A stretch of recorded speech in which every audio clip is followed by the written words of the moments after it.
Good morning, Mud family.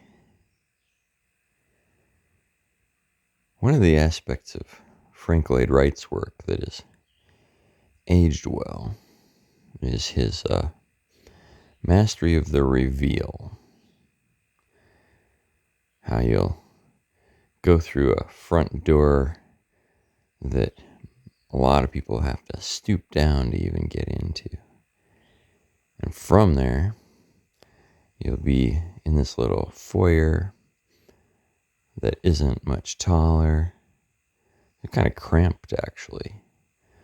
So that even a small Frank Lloyd Wright house, like the Pope Leahy house in Virginia, will, as you go into the living room or you go into one of the bedrooms, kind of open wide to the outdoors, and open high into a vaulted ceiling. And that's a pretty profound effect. And some of his better houses, some of his later houses, have a reverse of that effect, where when you wake up in the morning and you walk out of the bedroom, you also get this feeling of being decompressed, of having a reveal. And in some ways, that reveal coming out of sleep, coming out of bed, is even more profound, is even more amazing.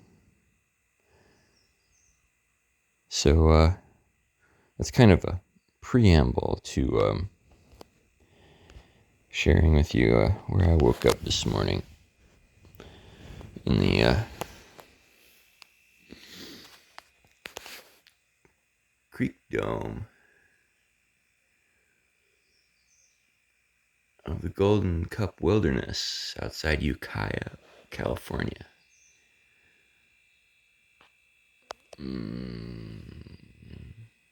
Look at that reveal.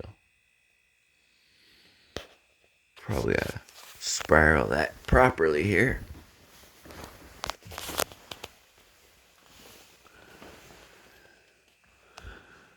This is one of those canvas domes that has been set up for glamping. Nice big 4-poster bed. That's like a foot in diameter. Wood stove. It gets a little chilly in the morning here. But look at this. This is what I'm surrounded by. Over just out of sight behind those trees is a soaking tub. And these are manzanita and madrone and oak and cedar, and over that way a bit is a treehouse in a grove of redwoods. And over that way a bit is the Cobb sauna that I came to do some work on, to rebuild the heater on. And that will be my next 2 weeks. And waking up in magical places will be my next 2 weeks here at Golden Cup Wilderness. So be sure to follow along from whatever magical place you wake up. UncleMud.com